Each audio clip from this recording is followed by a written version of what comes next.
Locked in, baby.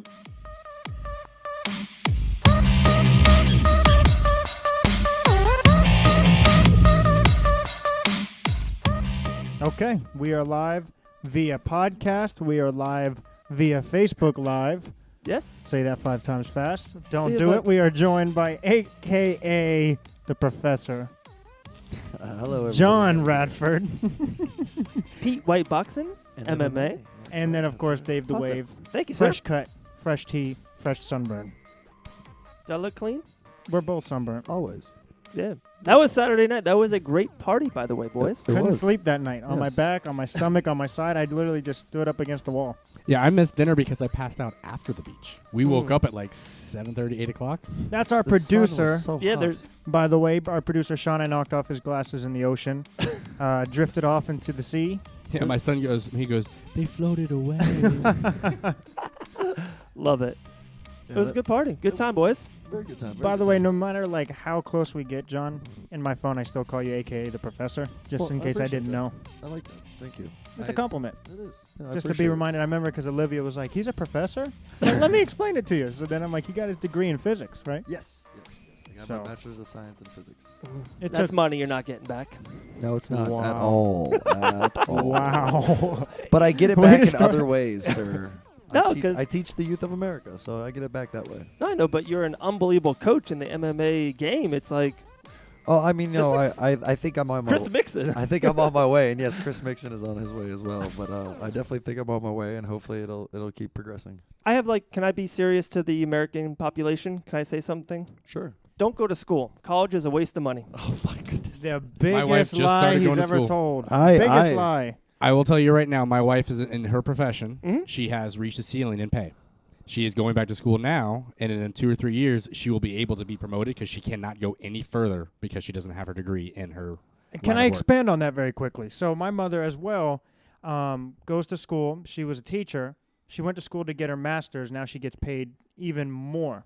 And then if we, Dave, ascend in this rising trend that we have right now in the podcast world, Fox Sports requires a bachelor's degree. So you need to elevate your education to expand your knowledge and how far you. Of course, if you're an NFL superstar, LeBron James. Oh my God! Put your hand down.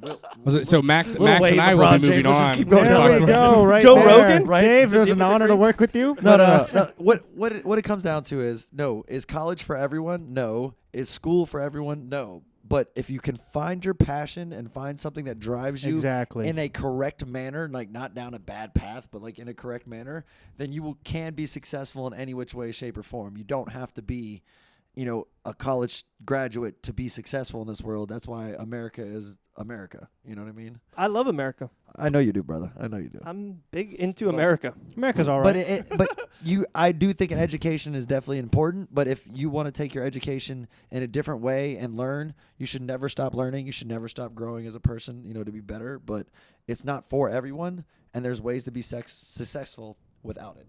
Successful. Huh. That's very There's well also ways said. to be sexy about it. Yeah, too. I guess so. I guess that too. Real quick, there's two big things to talk about. There's so many fights and fighters to talk about, but let's talk about Undisputed real quick, and then Island Fights 50, who Dean Toole just threw out 10 fights today. One of them had our Chris Mixon on it, and that's very, very exciting. James Freeman's on it. We might talk to him very soon. But let's talk about Island Fights 50 real quick, some of the fights, some of the fighters, and then Undisputed is this Saturday night, guys. Undisputed King of the Ring.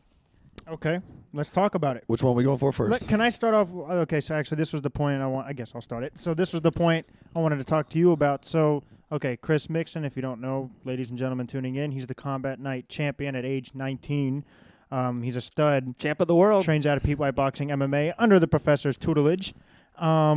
Okay, but listen, so the ring is much different than it is in the combat. So it's not an octagon for one. No, it is and a Island ring. Fights, and it's a ring. 5 rope ring. Okay, and the distance, It's the surface area of it humongous. is huge. Yes. So it favors the guy with length compared to Combat Night, where if it's closer, it favors the brawler or the wrestler. So this would help Chris, right?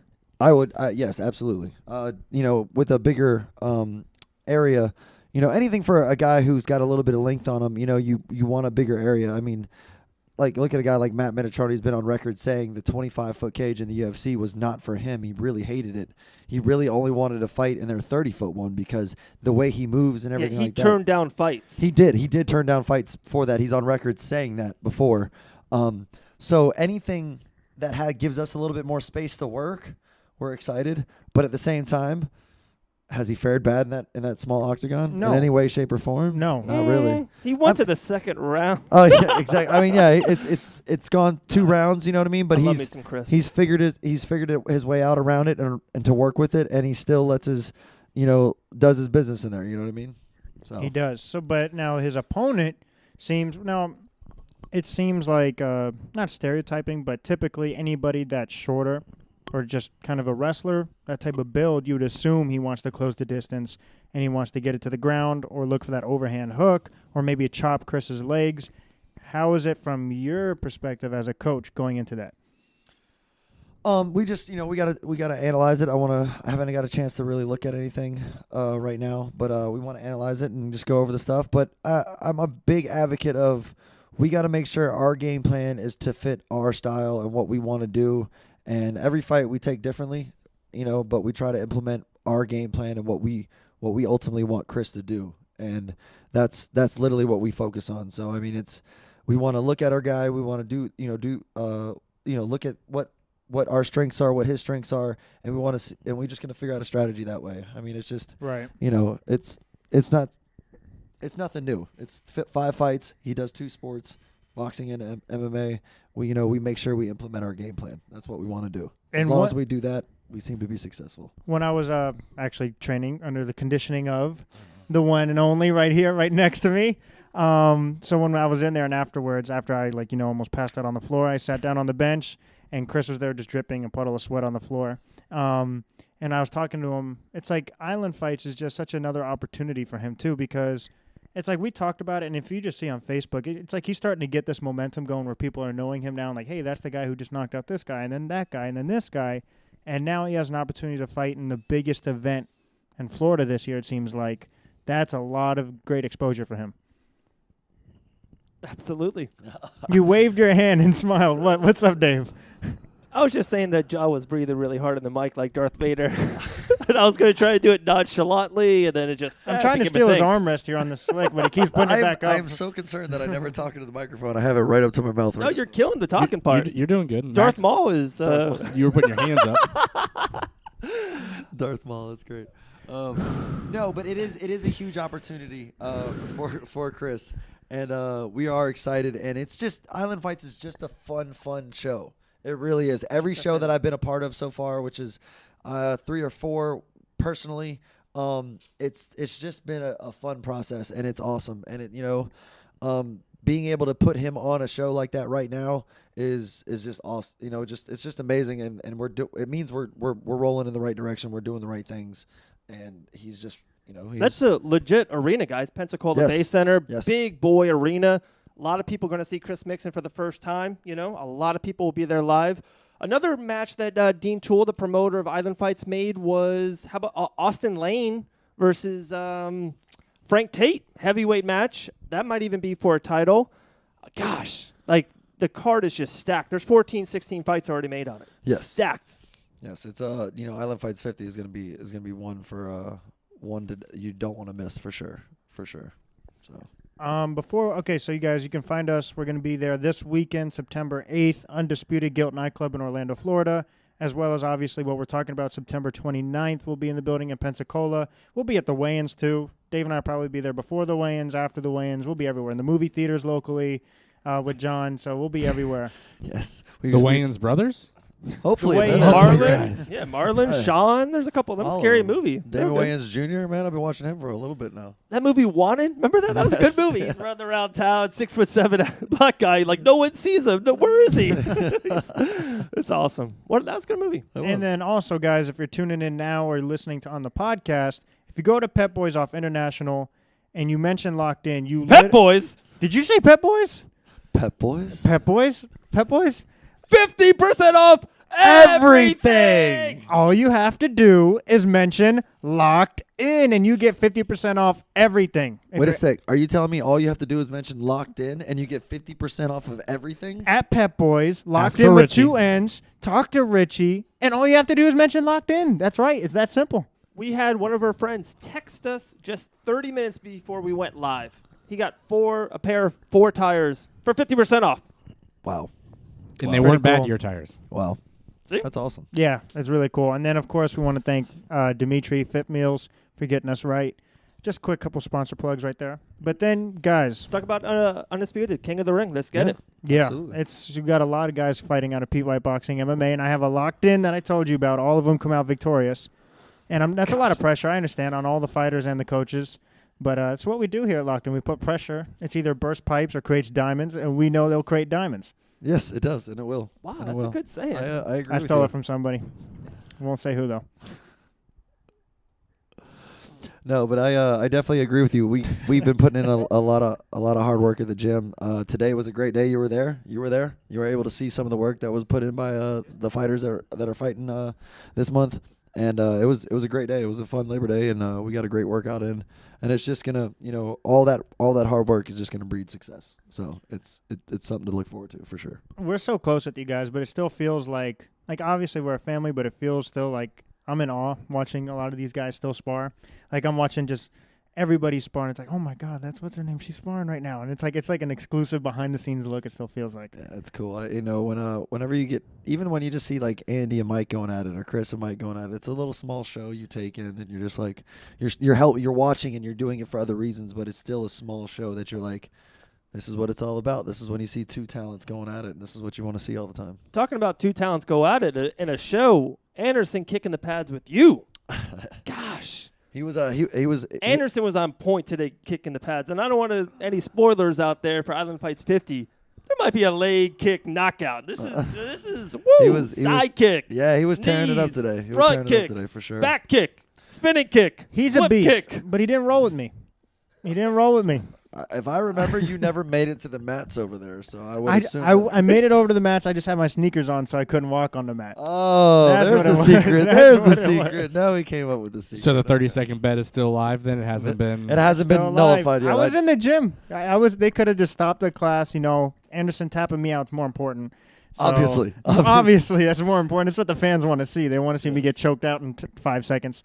But okay, here we go. An undisputed King of the Ring. We got Sean Mason backs. Sean Mason versus Haitham Sabet. Like, that's the fight I think I'm looking forward to the most. And that's not even the main event, but holy crap. It should be action-packed. Those guys definitely throw, and they throw hard, and they throw a lot. So And it should be action-packed. Sean Mason switched his name to the Psycho to Untouchable. You saw that? All right. Okay. I was I like- didn't know that. Yeah, So it's like Dwayne Wade when he changed his name to the Flash. Instead of Batman. Was he Batman? Wasn't he Batman for a while? Right? Dwayne Wade. He was a Robin. Dwayne Wade was Robin. To LeBron James. No. That's why his They name's called him- Robin. They We're not called him- going there. We're They not called going him there. Batman at one point. I swear. Really? When he was playing with Shaq, they called him Batman. I He thought. never told me that. I've spoken to him. He said Robin. Okay. Well, whatever. I'm sorry. Who do you In my old age, I think I'm losing it. Maybe I'm forgetting little small things. But speaking about does those happen. two, Dave, you gave your prediction. You think Sean's winning that one? I do.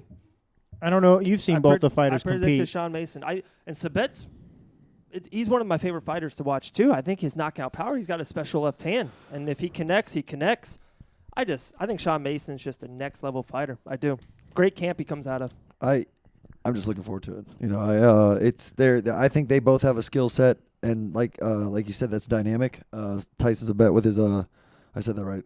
Haitham. Hyson Sabet. I Haitham. apologize, sir. I apologize. No Hyson Sabet. He's so good. He's the champ. He has power. He has that power. He has that hit you to the body power, put you down, hit you to the head, put you to sleep power.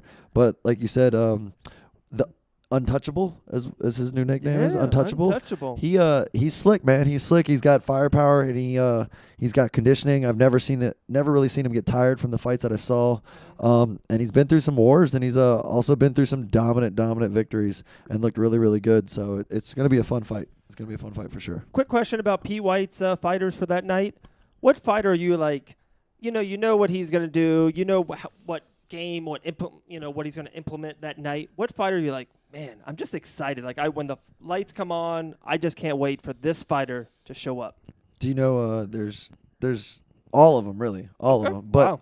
But I always enjoyed watching Edgar because he bangs. He always comes to bang. But Devarius is gonna be one that I'm really looking forward to. I'm very proud of him, his dedication, work in the gym. I definitely am looking forward to him, throwing some hands out there and showing his skills off. And then also Tim, I'm a long guy.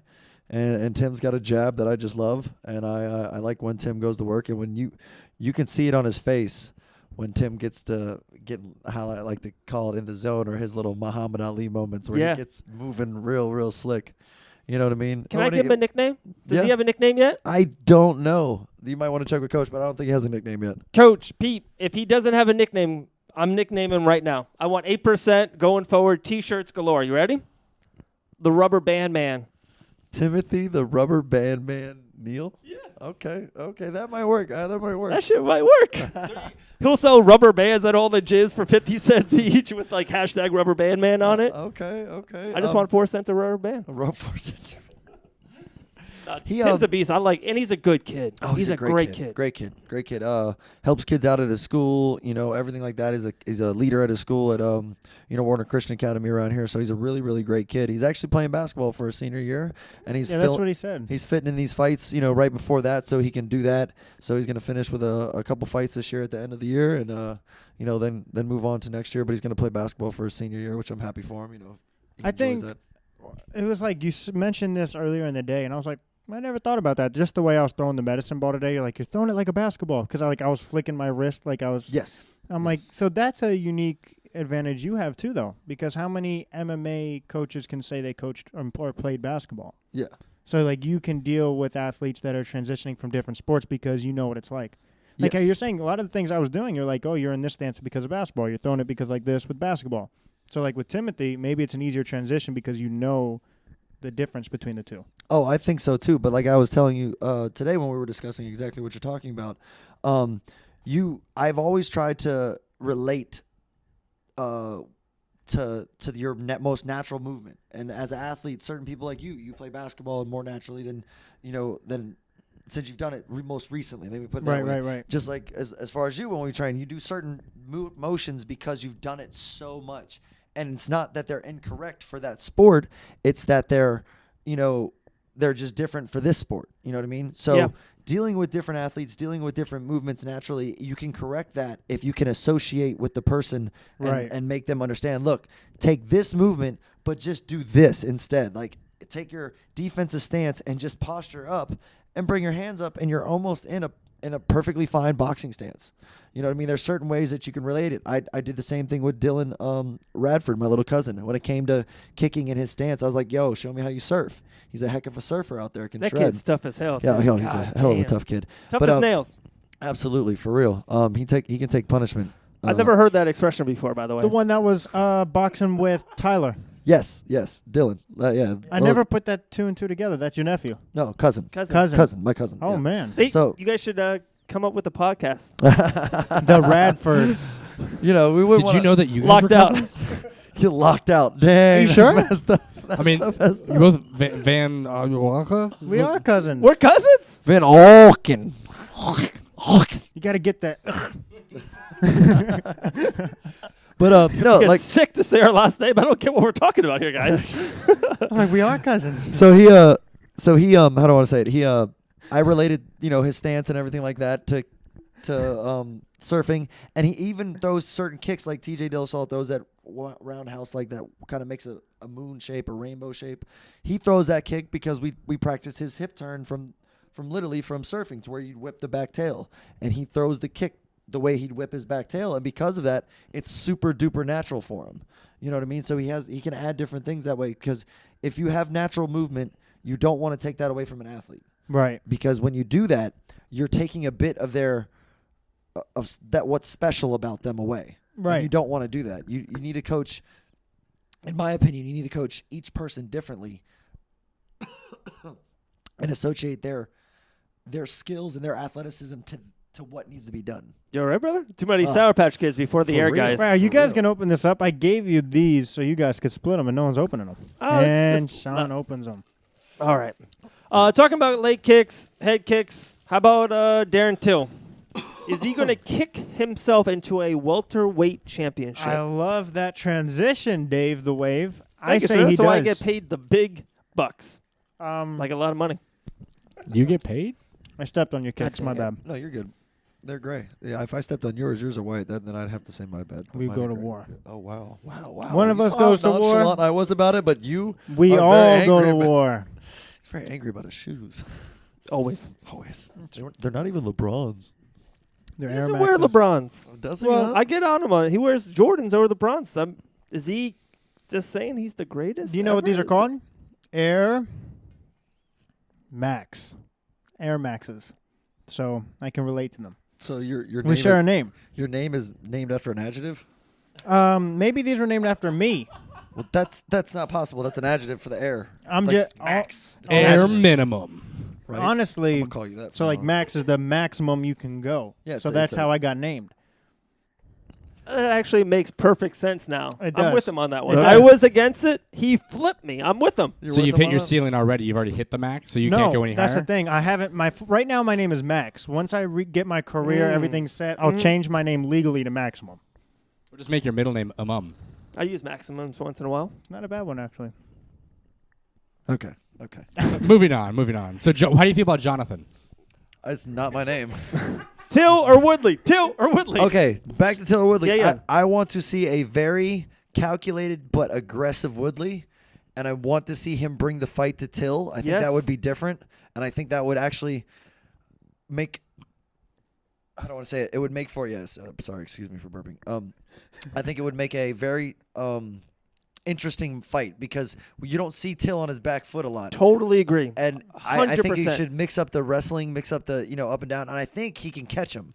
I really think he can. If he can do what he wanted to do to what he did to Robbie Lawler and stalk him and press forward, but if you let Till do what Rory McDonald did and press forward like he did And pick him apart a little and bit, do that, jab him, kick. I don't like that look. No, I 100% agree. If Woodley wins this fight, he wins in the first 2-3 minutes. I really think if he it puts goes, him to sleep too. Yeah. Oh, yeah, because Till, and dude, I literally called Darren Till 10 months ago. I'm like, he's going to be the welterweight champion of the world.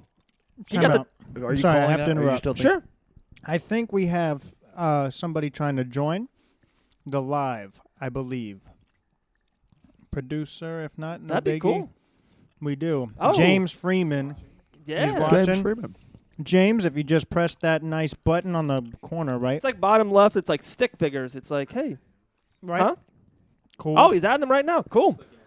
Okay, we'll get back to Woodley and Till because I still want to break that down. There's more method to my madness. Okay, we'll get back to that. Or are we going to do that right now? Okay, sure. Okay, we'll do it right now. I think Till, he gets a little wide. I think he gets a little loose.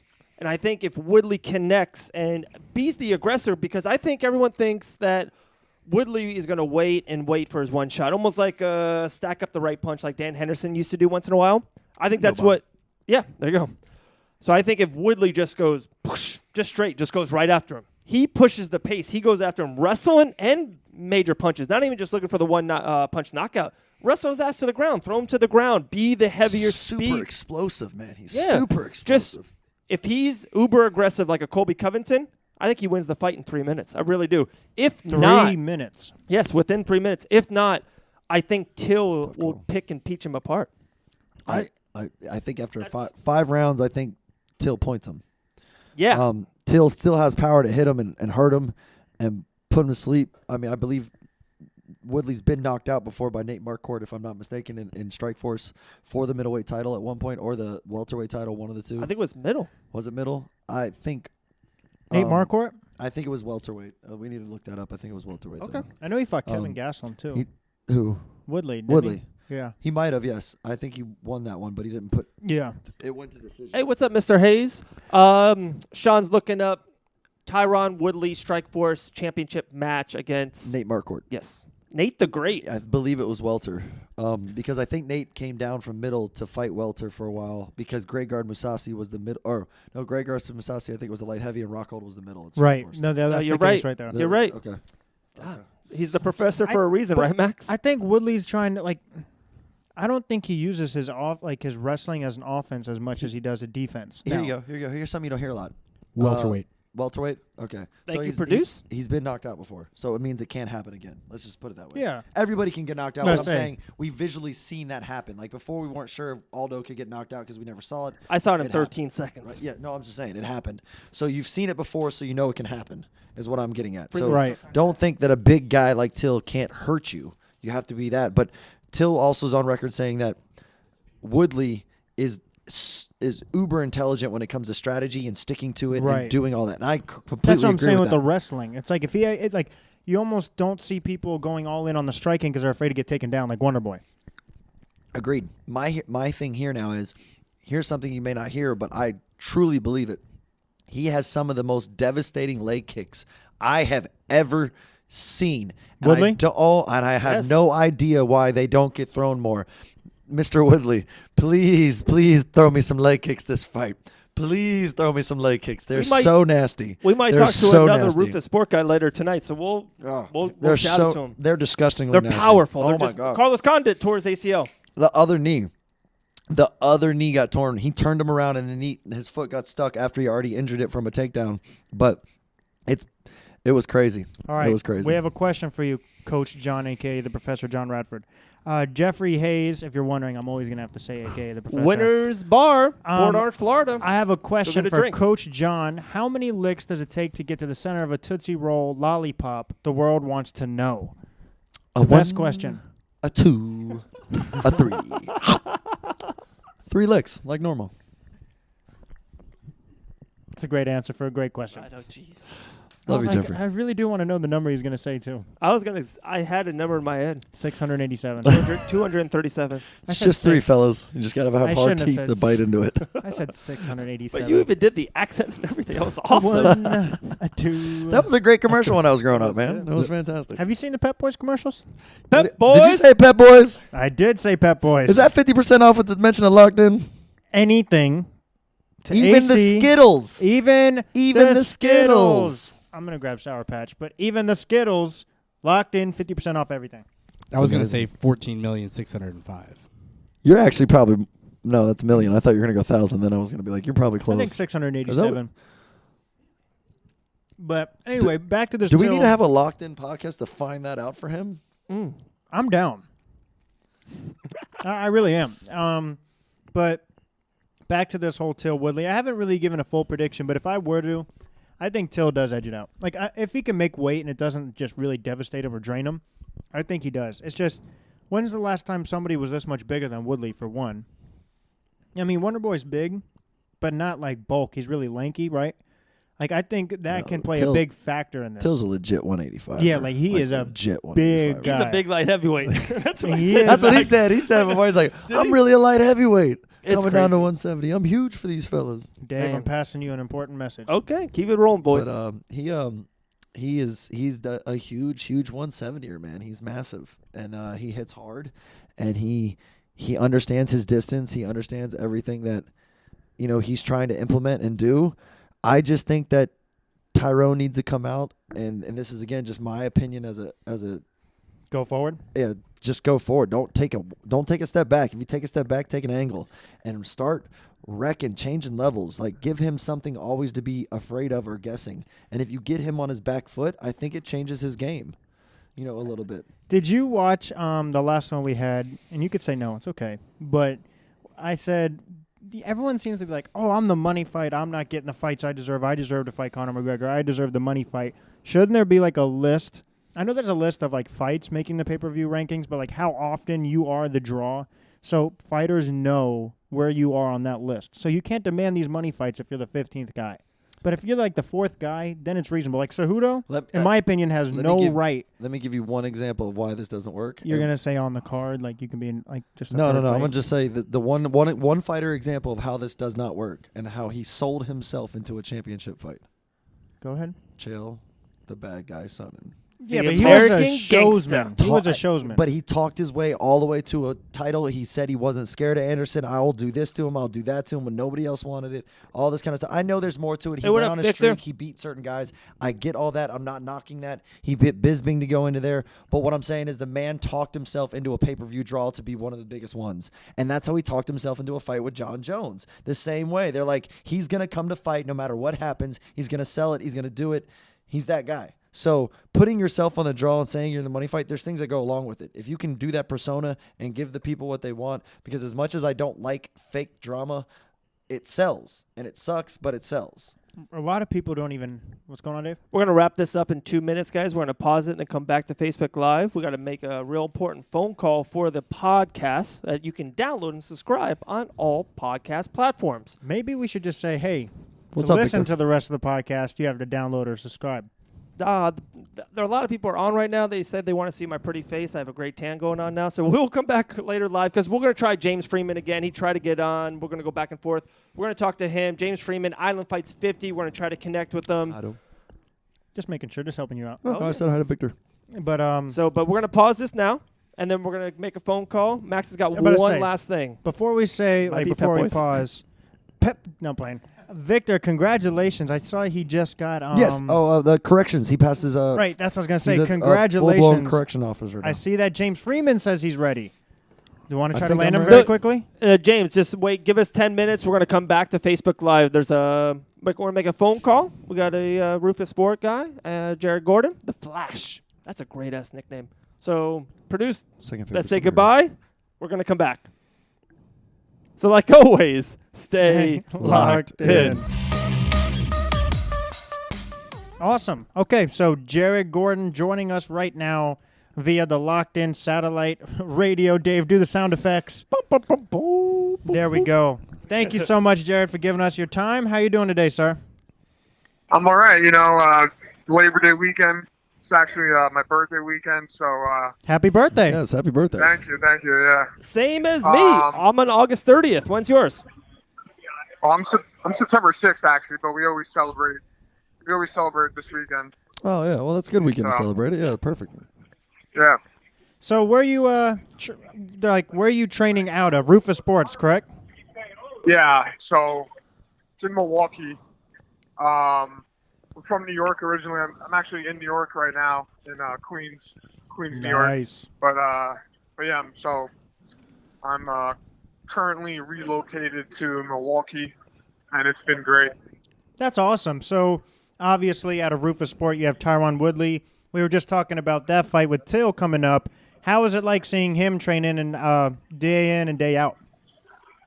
It's awesome, man. He's a champion for a reason, and he's really good at what he does. But I think he's gonna pose some big problems for Till, and I think it's gonna be a great fight. I think he could definitely win. One thing getting into your fight, but the last thing with Woodley. Yeah. That's what I was talking about. You asked me about Woodley, right? Yeah, Sorry. we were saying before we could talk to you about your fight, we were gonna comment one thing. We were talking about it a little bit earlier in the studio about Woodley. His leg kicks are absolutely ferocious, and Right. we were wondering if you've ever felt any of those, and why he may not be throw him so often when I think he should just tear somebody's limb off. Actually, I have not experienced his leg kicks yet. He's been sparring with the taller southpaws, Gotcha. and I'm a shorter right-handed guy, so I haven't sparred with him. I've rolled with him, and we do our other workouts together, but I haven't sparred with him. So unfortunately, I haven't been able to experience that yet. I wouldn't want to. So, Yeah, I mean, definitely Yeah. not. Ooh. Well, your fight's coming up December 15th in Milwaukee, UFC Fox 31. How pumped, how amped are you to fight right there in Milwaukee? I'm pretty excited. It's my adopted home, so I don't have to travel. All of my coaches are licensed there. I don't have to pay for extra flights or That's awesome. extra hotel rooms. So, I can do all my training in the gym. I don't even have to leave my apartment until fight night. So, pretty excited to be able to perform there. I wanted to get on the Madison Square Garden card, but everything happens for a reason, especially with me. So I'm just excited to be able to perform in my new quote-unquote hometown. So it should be fun. Excellent. I do have a quick question for you. When you're in Queens, Sure. like when you travel back home, where do you and get some training in? Where do you train at? So when I was here, I was training at Henzo Gracie's and Church Street Boxing, and my strength coach. So I've been able to bounce around and get some training in. The purpose of coming here, though, is to take a break and refresh my mind and let my body heal a little bit because I've been training real hard. I've been a little banged up, but I'm still training like once a day. Then I got to go home and hit it hard, or go back to Milwaukee and hit it hard. So Henzo's and Church Street Boxing. Excellent. And Iron Line Performance is where I do my strength training. So Awesome. Yeah, that's awesome. I find this personally really interesting. Is some people just completely approach a fight in a different way. Are you the type of guy to really study film on your opponent and see what he's good at, what he's not good at, or do you just focus on you and your coaches focus on you and what your game plan is? Definitely watch him and watch film and Right. Figure out certain the way his muscles move and the way he reacts to certain things and how he reacts to things over a course of the time in a fight. So everyone moves differently and reacts differently. They turn their punches over differently. They move their hips differently. So yeah, definitely and I like to watch it over and over and over again so I can really pretend like I'm feeling what he's doing and what he's seeing. So I don't like to look too deep into any one thing, but I definitely get a good idea of what he's capable of and what he's going to want to do. So that's what I focus on, and of course I just obviously focus on myself. And, it's like studying for a work on test. what I want to do. Yeah, definitely. Jared, I find it very interesting how you use the wording of you watch his muscles move. I think it's a very interesting statement the way you said that, because are you recognizing it in the sense of you just want to get familiarity with the way he feints, things like that. You don't necessarily delve into oh, he's really good at this, and that. You just want to recognize his movements so you know what to do in your game to counter those offensive techniques or defensive techniques so you can recognize more actually on fight day. Is that exactly. So, everyone has a different approach and everyone does different things. So some people are more slow twitch. Some people are more fast twitch. Some people come forward. Some people run away. Some people kick. Some people don't, but I want to see what they're doing in certain situations and how they react and how, say he's on his back. How does he get up? Does he even know how to get up? Does he use the cage? Is he good at defending takedowns? Is he good at, getting punched at? Is he good at getting kicked at? So, I try to watch and feel it as much as I can. And then, I don't want to overanalyze anything. So I don't do that, but I just look at how he moves and how his body is. I like that. I like that mindset. That's awesome. Hey, we got Jared Flash Gordon here, 14-2, 2-1 in the UFC. I loved how you said, let's go back to UFC Milwaukee, December 15th. You said you're going to be in your apartment right up to almost fight night. You just fought in Brazil a couple fights ago. Is that a world of difference? Did you like fighting in Brazil? I've always thought that. If I was a fighter, I would love to fight in other people's countries and somewhere else and see the world. Or is that too much of, chaos? What's your 2 cents? Would you like to fight in Milwaukee or New York all the time or all over the world? Well, yeah, there's pros and cons, to traveling, obviously. You're cutting weight. You got to get on a plane and go 10 hours to Brazil. You don't know what you're going to be eating or where you're going to be or how the air is going to feel, but then you have the opportunity to see a new country. So yeah, I like traveling to fight, and I'd rather be closer, so it's not much of a, because traveling really drains you, and you got to cut weight and all the nonsense. But so yeah, I like traveling. If I get to see another country for free, why not? And but I wouldn't mind staying close to home either. Nice. Now, where do you feel you rank in your division? I mean, of course, I'm sure every fighter has the mindset they're the best in the world, but do you feel you match up well with anybody in your division? I mean, I think I could fight at a top 10 fight, you know, and Right. definitely beat top 10 guys. I just haven't had the opportunity to showcase my skills yet, and I don't think I've even really showcased like even close to my full potential yet. Right. So I mean, yeah, of course I do. I wouldn't be in this sport if I didn't think I could be the champion. Right. So people just have to wait and see, and I think I could do well with just about anyone. Dave and I have this theory here at the Locked In podcast, and we've been running it by some fighters, and seems like pretty much everybody likes this idea besides Jon Radford right next to us here. But we think that judges should submit their score after every round. So you know if you won that round, the fans know, the coaches know. So like in every sport there's a scoreboard, basketball, football, soccer, baseball. Do you like that idea? I mean, it sounds like that could be more. It could be, you know, like, because at the end of a fight, depending on how guys finish or what they look like when they're done, you know, that could sway a judge's opinion on you know, all the rounds. Right. So it should be, yeah, I think that it should be like as they go. So after the first round, like, who do you think is winning? Yeah, Put your score in, and now you can't change it, you know.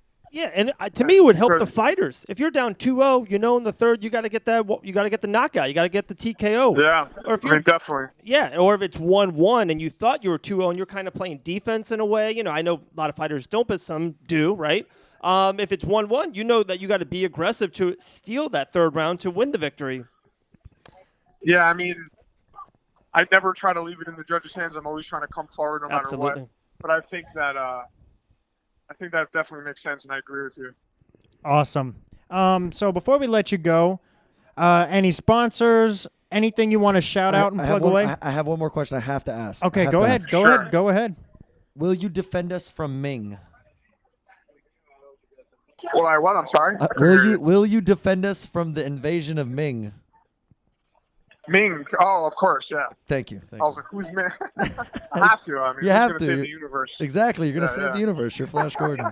Thank you for making me. They're all staring at me like I'm crazy. And thank you for saving me right there, The Jared. producers are loving this right now. Thank you very much. At first, I thought you said me. No, Ming. Emperor Ming. Yeah. I'm so sorry. And Jared, I know there's a charity poker tournament that you're in. Definitely promote that. Throw that out there. We'll definitely throw that out. Yeah, all your sponsors, all your social media platforms. The floor is yours, my man. So I'm doing a charity poker event for Matt Martins. He's a New York Islander. Chris Weideman's going to be there. I think Ally Quint is going to be there, and maybe Gene Vellante, and a bunch of a couple NHL players. So that's September 6th in Carl Place, Long Island. Anyone's more than welcome to come down and watch. My Twitter is JFlashGordon MMA, and my Instagram is Jared Flash Gordon, and that's it. That's all I got. Awesome, man. Thanks for talking to us. Enjoyed it. You're always welcome to get locked in, sir. All right. Thanks for having me. Thanks, you. Brother. Have a good one. Take it easy. All right, James Freeman, you're finally connected with us. How you doing, sir? I'm doing good. How you guys doing? We are doing good. So I'm Max. We got Dave the Wave with the fresh tea right there. Hey, what's up, James? How you doing, brother? What's up, brother? How you doing? Doing good, my man. And we got Jon Radford joining us in the studio tonight. How we doing, boss? You should remember me. I taped your hands last fight. Yeah, what's up, buddy? What's up, buddy, man? You used them things real well and got the W. I like it. Oh, yeah.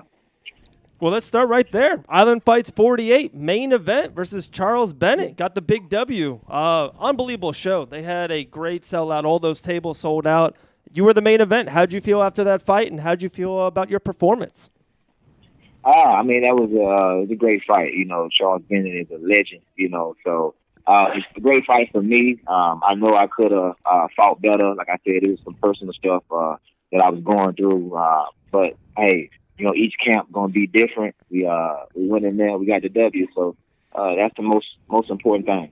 Absolutely.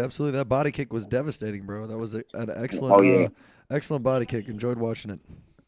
Yeah, but I mean, if y'all would have really seen, I caught him with the knee earlier. The knee is what split him open, and then the body kick was something that came afterwards. So I had worked on that knee over and over and over again in the back. So it is one of those things that flowed out, you know, as we were battling. So Excellent. That's the way you want it. That's the way you want it to happen too, with the flow. That's awesome. Exactly. So Island Fights 50 seems to be like the event of the year, and it just feels different. So you being a part of that and knowing how much exposure you're getting, is that added pressure in a good way because you look at it as an opportunity to impress all these like MMA scouts and coaches and fighters and promoters, or do you look at it as nerve-wracking? Nah. This is what I've got in the gym for each and every day. This is what I've been training for. These opportunities, these moments. These moments make you great, you know. So I'm looking forward to it. This is a big event. This is in my hometown. This is, you know, in Pensacola. Is at the Daytona. I mean, you can't get no bigger than this where I'm from. So this is a huge step for me in my career. So we embracing it. We working hard, and like I say, man, it's a dream come true to be in these moments. Like you said, you either run from these moments or you stand up to these moments. So it's a blessing. So why not stand up? Why not be happy? Why not enjoy it? Why not go out there and do everything that you've been trained to do? It's a beautiful experience, man. So like I say, I'm gonna be more than prepared to be ready, and we're gonna go in there and we're gonna put on the show.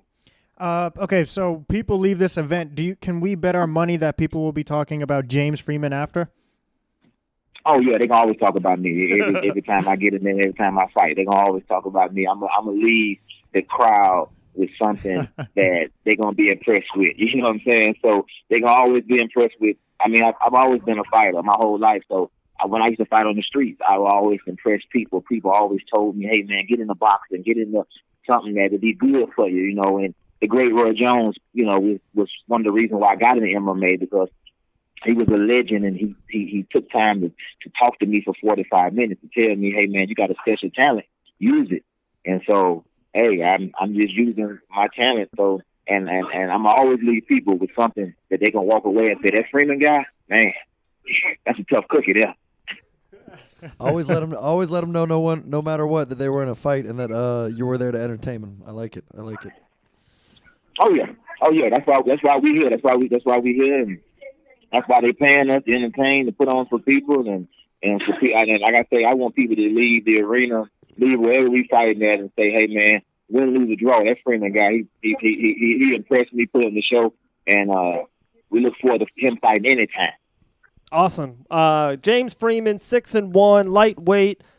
Island Fights 50. Locked In will be there. You will be there. Also, you're fighting Wesley Golden. Have you looked at him? Do you know of him? You know, how locked in are you against your opponent? I'm always locked in. I mean, every opponent brings their own different style. You have to pay attention to each guy that you fight. This is a huge fight in my career. I would never overlook anybody. That's not how I roll. So I know this guy. I've trained with him. I've seen him train. So I know the type of fighter he is. I've done some studying about him the last couple of weeks, just watching film and looking at some of the bad habits that he does and some of the good stuff that he does. So I know what he likes doing good, and I know what he likes doing, what he does bad. So we're going to expose him at every avenue that we can. So it's going to be a tough night for him. That's all I'm gonna say. It's gonna be a tough night for him. So wow. I wish him well, but it's gonna be a tough night for him, man. It really is. It's my backyard. It's my hometown. You're not beating me here. You're not beating me here. I work too hard. I work hard.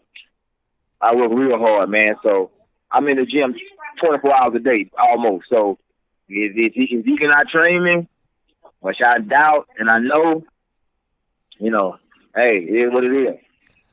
That's awesome, brother. It's gonna be a tough night for him, though. It's gonna be a tough night for him, and I'm coming up in this game, man. I'm coming up in this game. I'm gonna do problems for anybody in this game. That's awesome. I love hearing that confidence. I love hearing how hard you work, because that's what you get behind it. It's the stuff that nobody sees that makes a difference when it comes fight day. So we're looking at this here, and I see that it might be a catch weight. Yeah, it's gonna be a catch weight. What weight are we looking at? 160? Okay. So do you like that better because that's less of a weight to cut, or is weight cut not a problem for you? I mean, that was something that kind of, I guess they agreed with him, and the organization agreed with him. Me, I can go to 55, 60. I can meet him at anywhere that, anywhere. So that's something that he kind of, I guess, agreed upon with them, that he didn't want to cut all the way to 55. And so, I mean, hey, they just called me and said, hey, Free, we fighting at 160. Okay, good. We fighting. Who will we fighting? Okay, good. That's all I ask. I'm going to be there. I'm going to show up. I'm going to be on weight.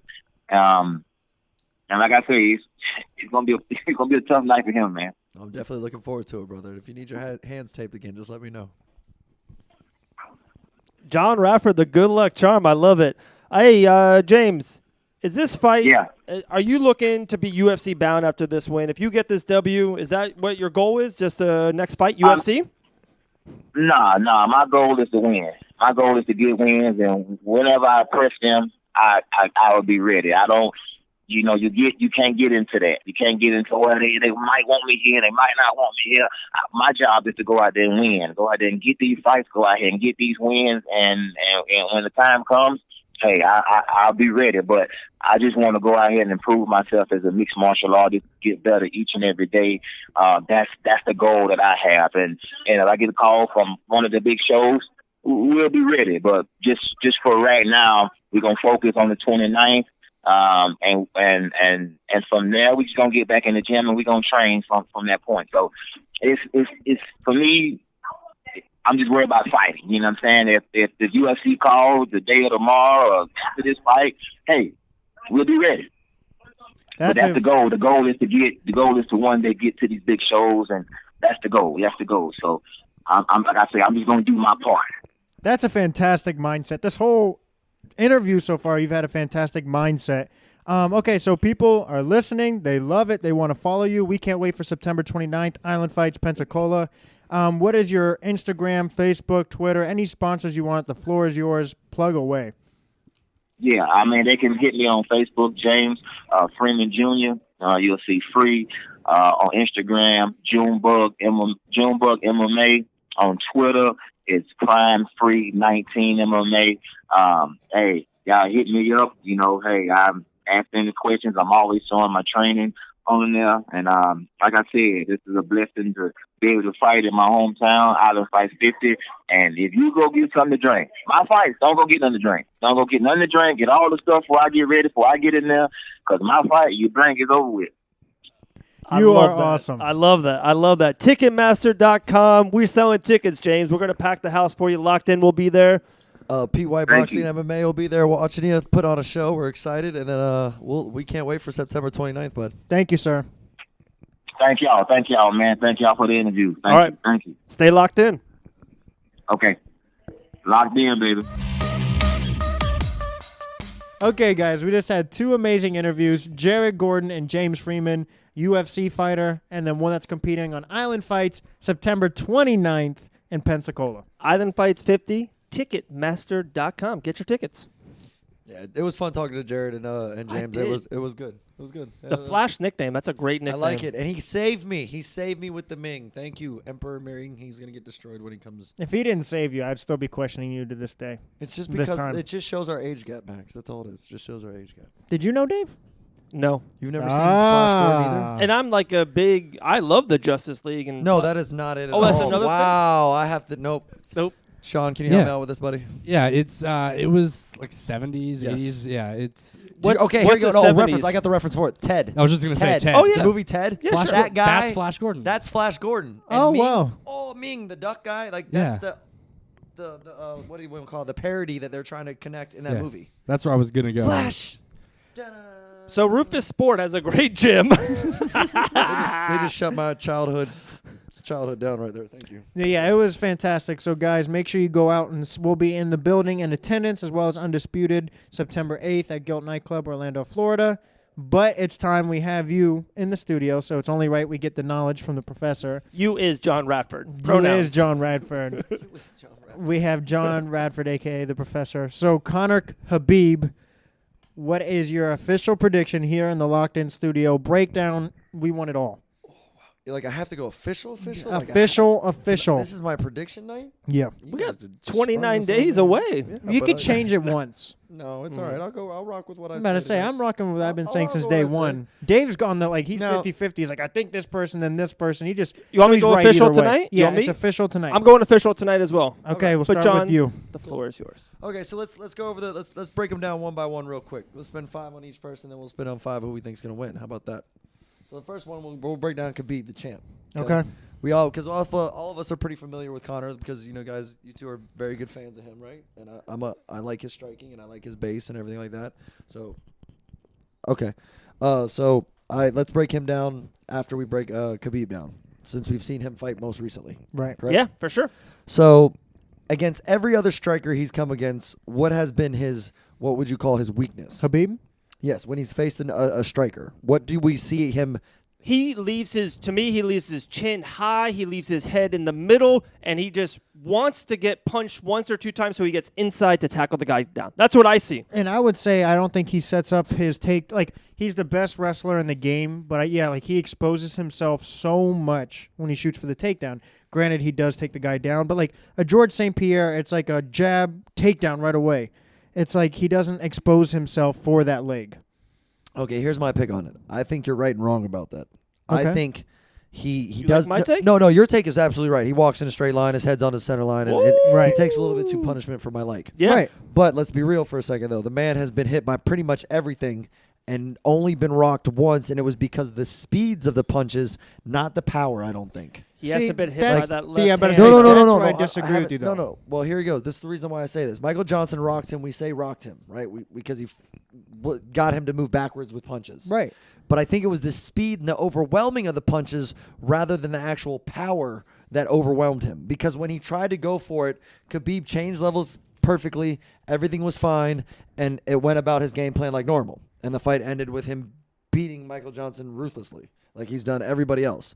Now, the reason why I say you're right and you're wrong about this is when he gets bored and doesn't want to fight anymore, he makes sloppy shots. But Right. that's when he also realizes that these people are worn down. They don't have the energy to really defend anything. And once I get a hold of you, it's a different level of game. Right.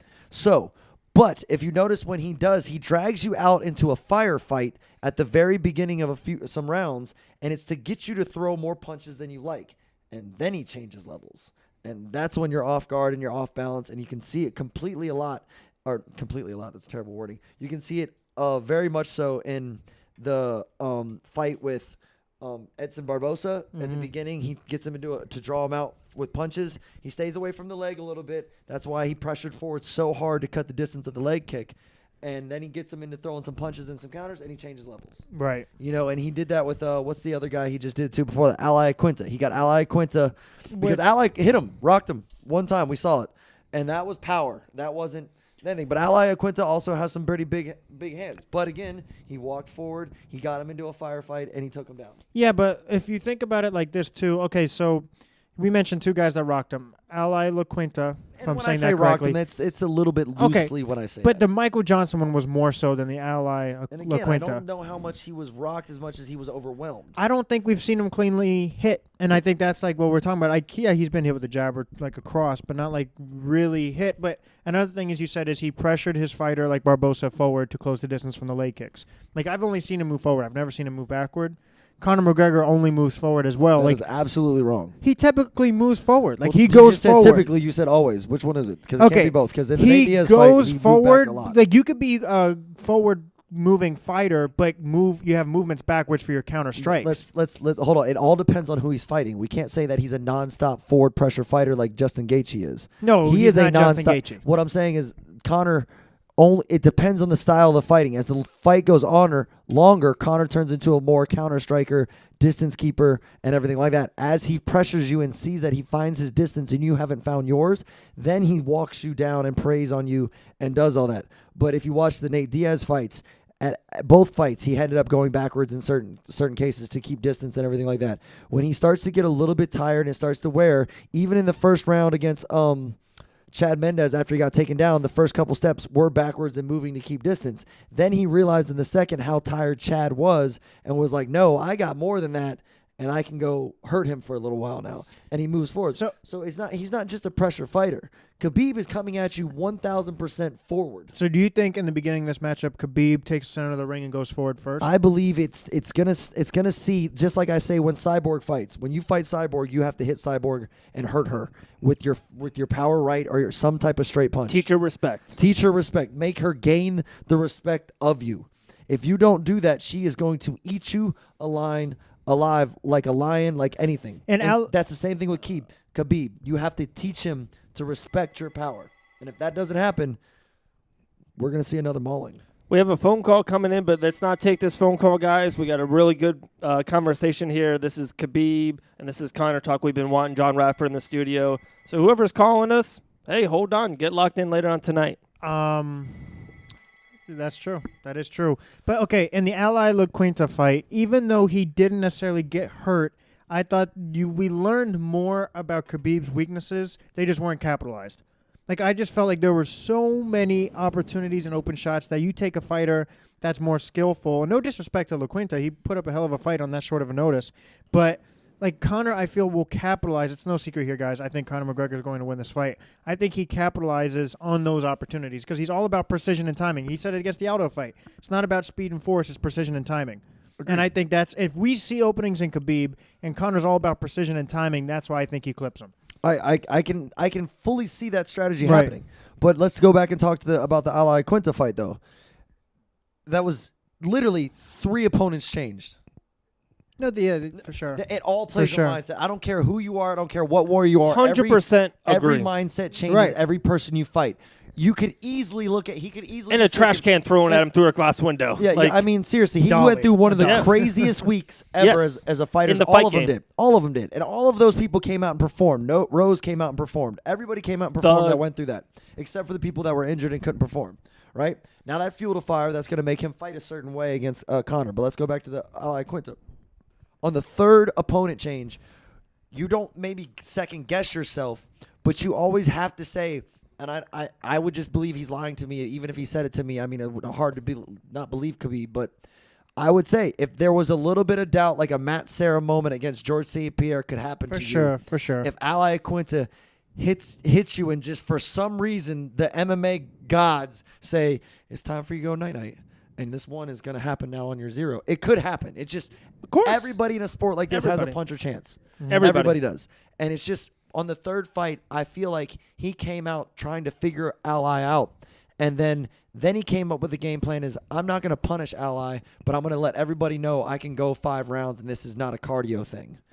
And it kind of did that. And he did kind of do that. But Ally was tough as hell, tough as nails, and he put on a great fight. And I respect Ally Quinta for everything he did in that ring that night. I've been saying this about Khabib, I think, for like 10 months now. He's undefeated. Like, until the man loses, you have to give him the credit. Like, that's something. That undefeatedness. For sure. 25, 26. He's never been beaten. Yeah, He he went through the definitely has whole, like, he tried to fight Tony. He hasn't dodged anyone. He's been wanting Conor. He's been wanting Tony. Like, he wants this fight. And it just gets bigger and bigger. And I totally agree. He was about to fight Al, Showtime, Tony, Max Holloway, the whole freaking lineup. In a way, he just wanted to get that W. He wanted to get the title because he knew in the back of his head, he's 1,000% supposed to win this fight, and this sets up the Conor and maybe a Tony or a future fight.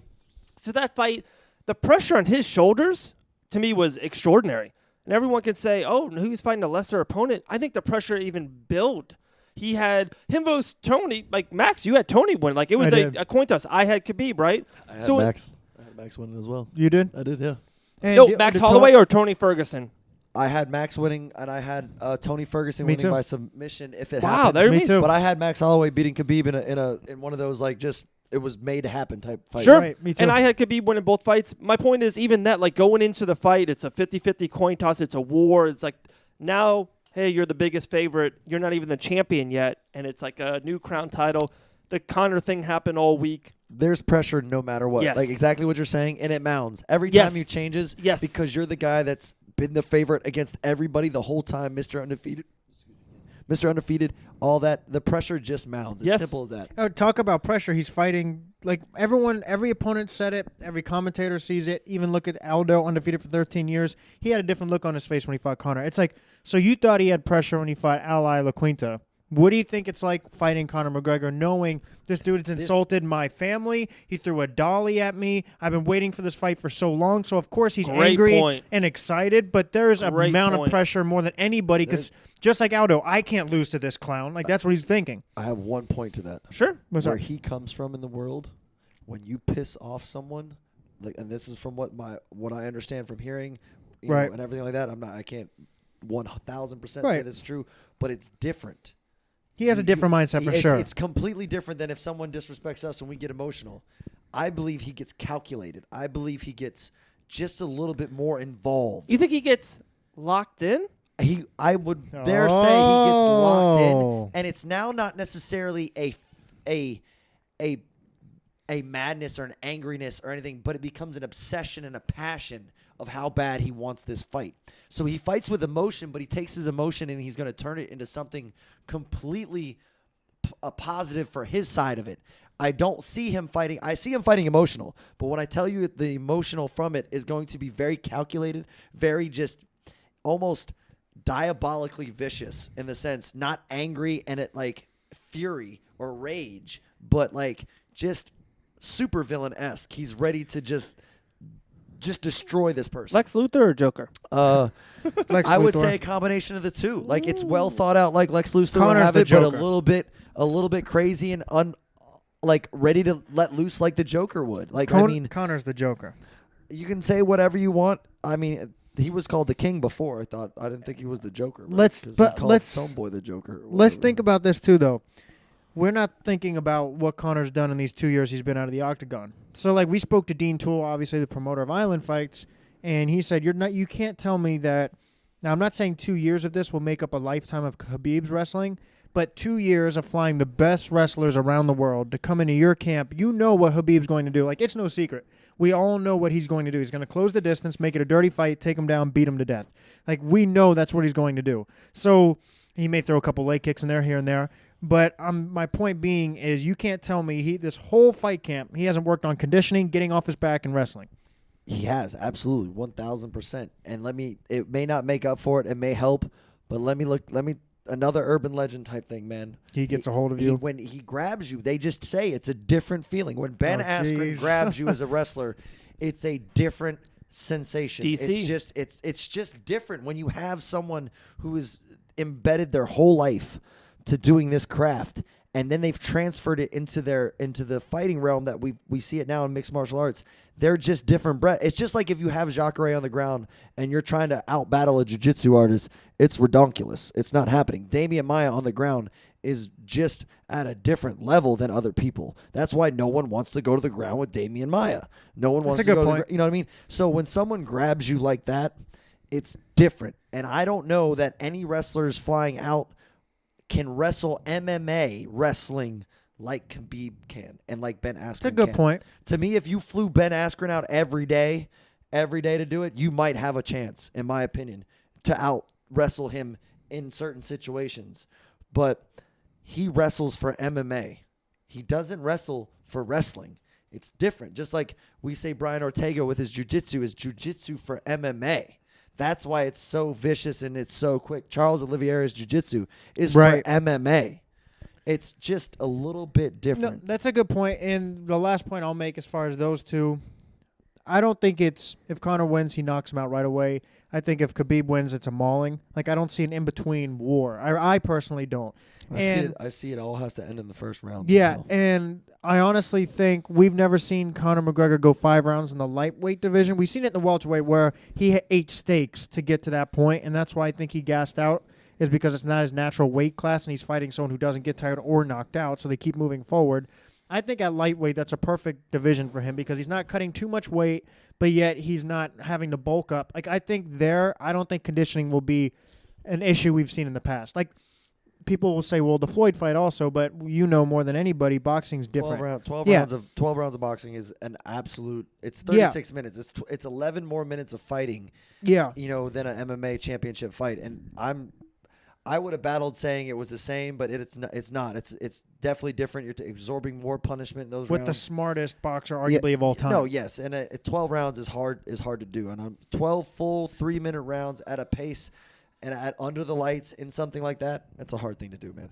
So that's what I'm saying. I don't think Conor will get. I don't see it going to 5 rounds, so I don't think it has to be that much of a debate. But all that being said, I don't think he'll gas out as much as he has in these like past couple of events. So okay, I can see that. So we got Khabib's head on the center line too much, absorbs too much punishment for a flaw, right? His boxing I would put on an average scale in MMA wise. I never really see him get too slick with it. His kicks are rudimentary in the sense of that he just throws them correctly, and he does what he has to do. Yeah, he does what he has to do. But you have those three assets right there. But obviously his biggest one is his wrestling and his control and his aggressiveness and his chin, because his chin has been there. But on the flip side, now we have Conor. Now Conor is exactly what can defeat him, because styles make matchups, right? This is a guy with power. 4-ounce gloves, he can put anybody to sleep. They're right? bad matchups for both of them. Like Khabib wouldn't want to fight someone like Conor, and Conor doesn't want to fight someone like Khabib. Yeah, I mean, you both want, you want a guy that like Khabib wants a guy that's not going to necessarily move around as much or anything like that, but he also wants a guy that doesn't have power, because he knows that he's going to have to take a few punches to get inside to get where he wants to then dismantle the man on the ground. Conor is a guy that has power and has range and has distance and understands it extremely well. Like a Jon Jones-esque. Jon Jones just understood his range. He could throw pretty much any technique from anywhere. Conor's a lot of the same. Could I make the argument that this is like I think more skilled, and I may take some heat for this, Chuck Liddell, Randy Couture. It's like that basic principle of striker versus wrestler. Striker versus wrestler. I think Khabib's more vicious than Randy Couture, even though I love Randy to death. And I think Conor's movements are better than Chuck Liddell's. But that's what it is. Chuck, his whole thing, I know he's going to come at me. I'm going to circle my movement. I'm going to clip him. Or we saw like the first fight, Randy got a hold of him, beat the crap out of him for 3 rounds. But the next 2, Chuck iced him out. So it's almost like who can implement that game plan more, obviously. It's what every fight is. But is that a fair comparison? Like, that's what it is. The striker versus grappler. You could do it that way. You could pick it. Like, this is the Chuck Randy. You could pick it was, how do I want to say it? Roy McDonald versus Tyrone Woodley. It could end up where he keeps backing the guy up and punishing him and everything like that, like Rory did. And that you could look at it like it's George St. Pierre with his style versus Josh Koscheck, a power wrestler, hitter, and he picked him apart with the jab. There's a lot of different scenarios you can look at, but I think to compare these two, they're the 2 new generation champions. You have out of AKA the DCs and the Khabibs that are just monster wrestlers and just beat you. They beat you with everything that is what you don't do as a striker. You don't necessarily always want to be in the clinch, striking in the clinch. They're going to do that dirty boxing. They're going to wrestle you. They're going to try to slam you. They're going to hold on to you. It's going to be a grinding, grueling fight. You're going to know you're there all 25 minutes. There's those champions out there now. Mm-hmm. And then you have these new dynamic strikers out there that are the champions as well in certain categories. Like, you have a Max Holloway, you have a Conor, you have, different guys like that are these elite striking guys. Elusive distance getters, and they just bang. Next thing you know, you've caught something, and it's a right or left hook, right hand, whatever it is, front kick to the face, and now you're starting to get wobbled and going to sleep before you know it. If anybody who's watching this fight doesn't know MMA, and they're like, okay, well, if he takes him down, is he good on the ground? Like that. We've never really seen Conor's jiu-jitsu, but I guarantee you it's underrated. Just with the fact that no one mentions it because his striking is so lethal, he really never has to use it. But I always remember him talking in fights that he's always wanted to show his jiu-jitsu. Now, I'm sure he doesn't want to show it in this fight because he doesn't want to take that chance. But this one. Is there a chance that he could submit Khabib? Like, is there a slim? It happens like what do I want to call it? It happens like Anderson Silva Chael Sonnen then. Because he just gets the crap beaten out of him. And well, no, it gets to be we watching a fight where he's on his back for 4.5 rounds. And then hopefully slips then one. He does something really, really silly, like leave your arm in and not posture up correctly, and bang, bang, bang, and next thing you know, it's locked in.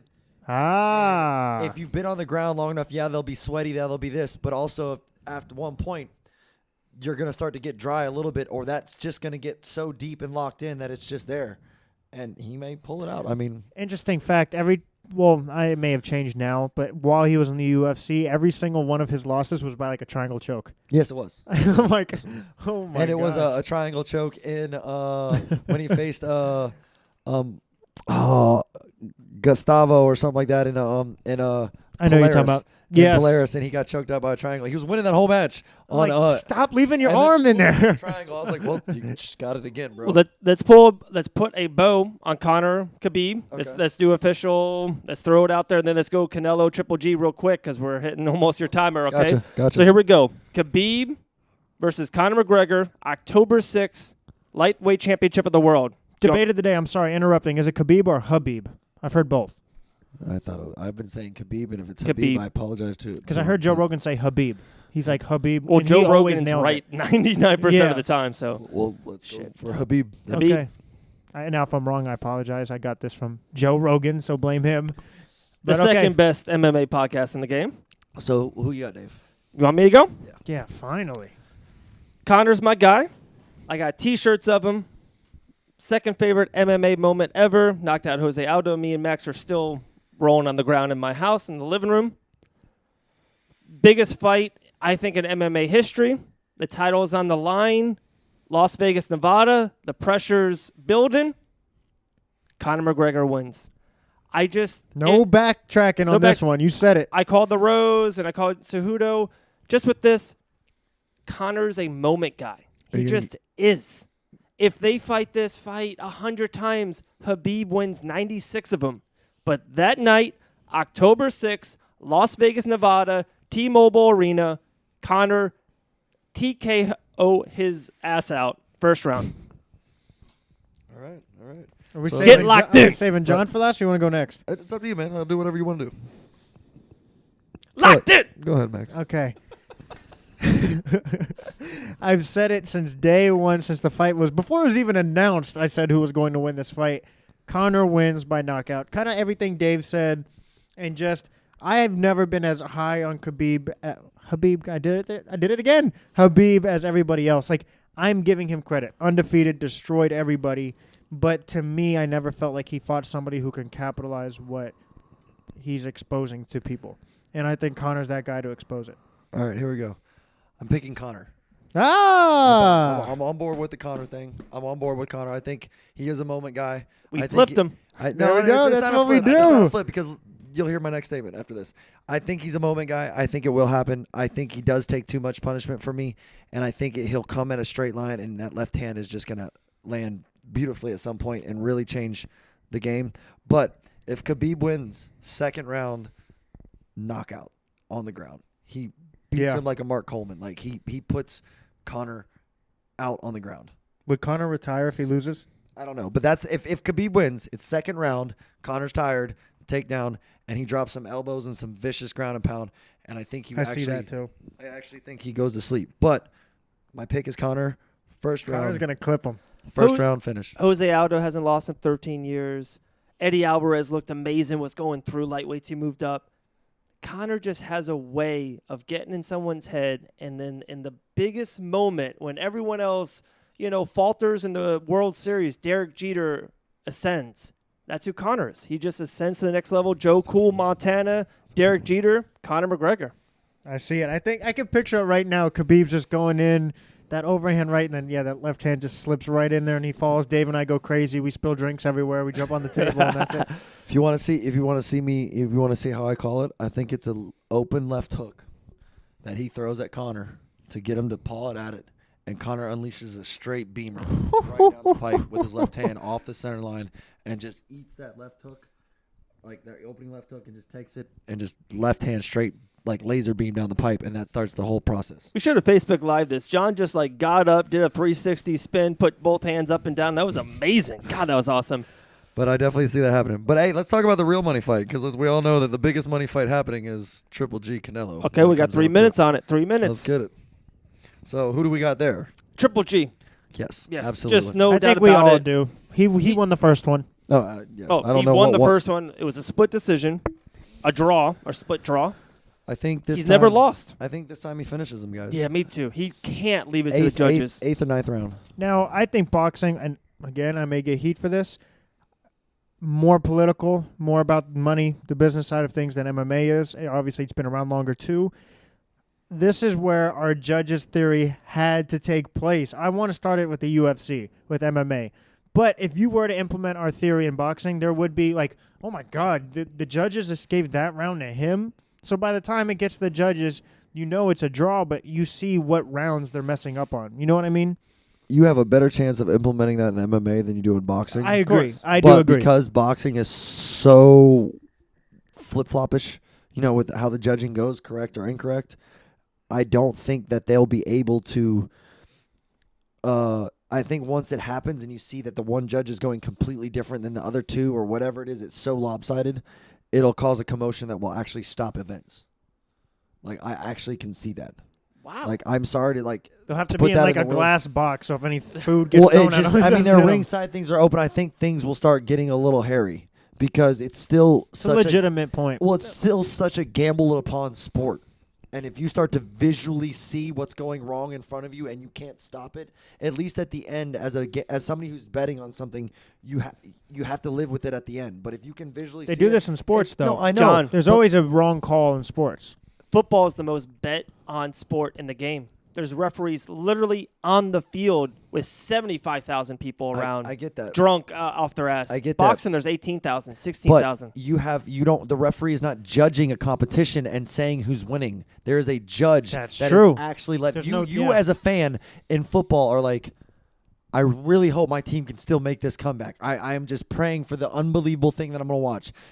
Sorry to bring this up, your Yankees losing, to that 9-run comeback in the 9th inning or whatever it was, for the Red Sox. Some ungodly. It wasn't 9 runs. Was it 9 runs? It wasn't. It was like 3 or 4. Whatever it was, but this unbelievable comeback that, you know what I Yeah. mean? You're rooting for that as a fan watching a sport like that. But when you can see a person like Abdel Bird putting up 118, 111 when we all watched that fight, and there's no way in any universe that Triple G, that Canelo was losing 118 to 111. When you're visually watching that as someone, that's going to make you a lose couple your things. That's going to make you lose your shit. That's a good one. I have 2 just off the top of my head. One, they literally can judge it in a box. Yeah, I mean, they don't like, need to be ringside. No, yeah, not But they are ringside. gonna be ringside. I know, but Because Just- then you can't say that you because then you're taking away the purpose of it. You're only supposed to be able to see from your angle. Now everything changes again. Now you got 3 people watching the cameras, and now they're getting all better angles, and that's great for the sport. But you're supposed to be looking from your point of view. I understand, but no, you just said it's better for the sport. Technology happens. Everyone gets better. The mail is faster. Amazon Prime, 2 days, I get everything. I want everything to be better. I want the judges to see every freaking angle. I don't want them to see one side. I want them to get the best view so they can judge Make it the right call. best. Yeah, make the right call. I completely agree with that. Okay. But I just I don't won. think. All right, have a good night, guys. Locked in. No, Buy but a T-shirt. what I'm saying is I don't think boxing will allow that. I just don't. I agree with you on it's that. Not I gonna do. happen. It Yeah. will once they see the success in the UFC. I'm telling you. We'll still debate that one day. We won't go into the. I'm but we'll debate speaking that it again. into existence. We will sit down with Dana White. He's going to say he likes this idea. Before you know it, we're on the big screen. We may not have to Coaches- be on the big screen, but the scoreboard will have them. Coaches just need to be real with their fighters, and that's the bottom line. If you That can is do that true. as a coach, and I you can agree do with as that a 100%. trainer, then your fighters should know what's going on and what they need to do in there. And I truly believe in that. That's just my wholehearted situation about Right. that. You need to tell him the truth and not whatever. And as a fighter, you need to be ready to hear the truth. You need to be ready to understand that your vision in there, you may not be winning that round. You know what I mean? And it just is what it is. But you should be able to. Your coach should be the one leading you down that path, not a score. And that's why I feel like the coach should be able to do it and be honest, because they will give you the best way to win it. Now, if you go in there and you look at a score, your coach could have just said, I think you won that round. Bang, it pops up right before the end of the round for whatever reason. You see it. Now you're going out of that round emotionally trying to catch up and not listening to your coach anymore. And I don't feel like that. It's an interesting point, but I will say this as my counter argument to that is not everybody is a true, honest guy. Like, all seriousness, and a good coach like you and Pete.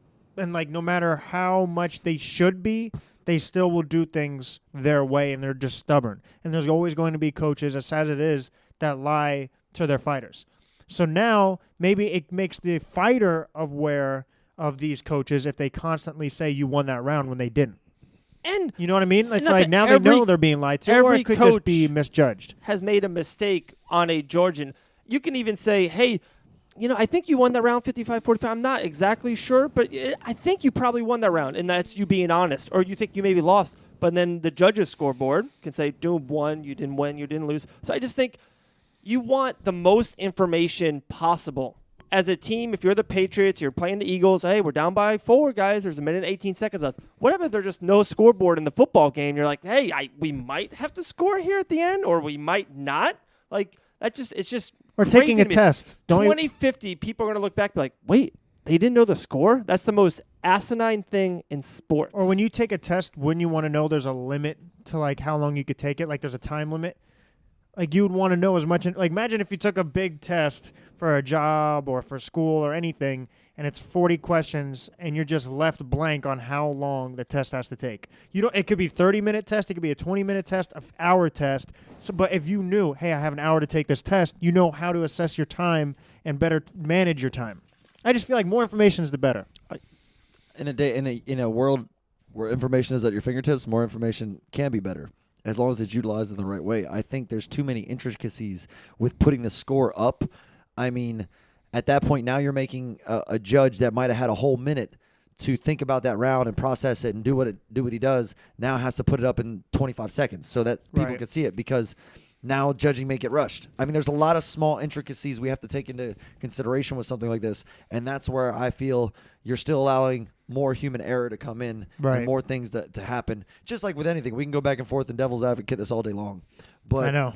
I just think everyone needs to do a better job of what their responsibility is right now in their position that they're in right now. Agree. And then it can all be done. Everything should fall into place the right way it should be, as the process should happen, not sometimes happens. You know what I mean? That's a good point. I think if that happens, it works out better. It's a very, very good point. And guys, listening to this episode, Jon, a.k.a. the Professor Radford, always welcome in the studio. We had 2 amazing fighters on, so make sure you support them. They shouted their plugs out. Give them a follow. Support them. Go watch them fight. And like always, download, subscribe to the podcast Locked In with 2 N's on all podcast platforms. If you want to join the live and see us, see Dave's fresh hair, Jon's beard that he's growing out, the Locked In tee, either way, tune in on our Facebook page, Locked In Sports Podcast. Like the page. And hey, 50% off, Pep-Boys. I hope everyone had a great Labor Day weekend. It's September now. Definitely get your Pep-Boys 50% off. Thank you so much. We'll have 5 more videos come out. It's what we do. And I just want to say real quick, thank you. August 2018, our most downloaded month ever. So keep that. Thanks, guys. Keep that going. We appreciate it. Pass it forward, pay it forward, tell a friend, tell a family member, tell a tax accountant, whatever you want. Tell someone. What? I think that made sense. Guys, like always, stay locked in. Yeah. You now locked in with the best. We ain't rocking with the rest. And when it's game time, we gon' put you to the test. Come to ball, we hitting it, kicking it, though. We dribbling, passing it, though. We running over. It's the ring that we flip you in. So what's the news? You want the scoop? You gotta keep it locked. To David Max podcast through your speaker box. What's poppin', my friend? You know the drop in. And the only thing left to do is keep it locked in.